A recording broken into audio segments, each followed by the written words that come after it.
Salve, salve, rapaziada, mais uma videoaula, professor Parada, ensino de ciências e biologia. Hoje a gente vai trabalhar o ciclo biogeoquímico do oxigênio, já trabalhamos do nitrogênio e do carbono também aqui na mesma página.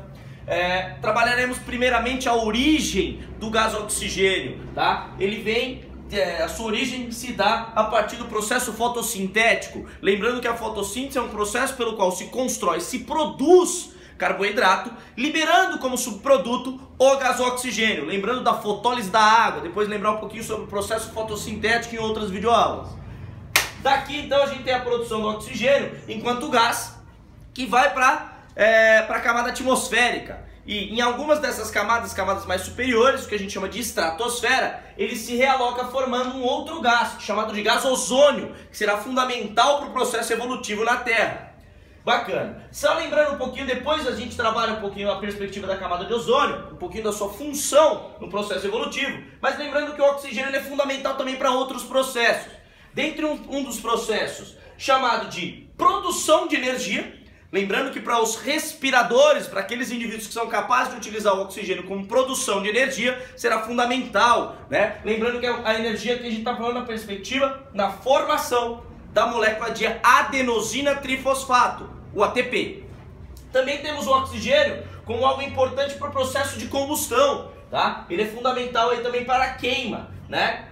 Então vamos pensar um pouco sobre a formação do ozônio. A formação do ozônio é muito interessante, por quê? Porque permitiu a formação de uma camada na nossa estratosfera, em volta da Terra, em volta do planeta Terra. Então aqui representei o ozônio, o O3, formando uma camada, e uma camada que permite então, eu quero que você entenda essa camada como se fosse um protetor solar. Quando você vai para a praia, você passa o protetor solar para proteger o seu corpo de raios ultravioletas expostos pelo sol, que é fundamental essa ausência de contato desses raios ou um sistema de proteção do seu corpo, porque o seu corpo pode ter as atividades metabólicas, as atividades celulares prejudicadas, tá? E aqui você tem uma ideia muito grave dos cânceres de pele, etc e tal. Então, eu quero que você compreenda a camada de ozônio como simplesmente um protetor solar natural, tá? Produzido naturalmente diante da existência do oxigênio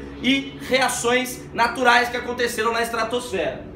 Então vamos imaginar que o Sol expondo a Terra aos seus raios ultravioleta, alguns desses raios são bloqueados pela camada de ozônio. E esses raios que são os raios nocivos à sua saúde, à saúde da célula, tá? Mas o que é interessante, não só dessa possibilidade da proteção contra os raios ultravioleta, seria o seguinte: só foi possível a conquista do ambiente terrestre, lembrando que a vida provavelmente tenha existido, tenha nascido no ambiente aquático, porque a água protege os seres que ali se desenvolveram dos raios ultravioleta. Então, o ambiente terrestre, os continentes só puderam ser ocupados graças à existência da camada de ozônio.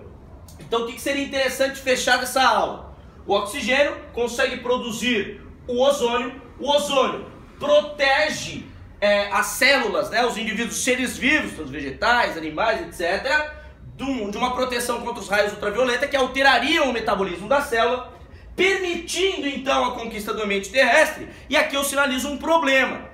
Dentro da discussão do ciclo do oxigênio, você vai ter aqui classicamente a discussão de quê? De um problema ambiental. Então todos esses ciclos eles apontam para uma discussão de alguns problemas ambientais. Dentro desses problemas é a criação de buracos na camada de ozônio. Então, gostaria que você pudesse assistir às próximas aulas, que seria sobre os buracos na camada de ozônio. Agradeço primeiramente o acompanhamento dos vídeos. Um forte abraço a todos.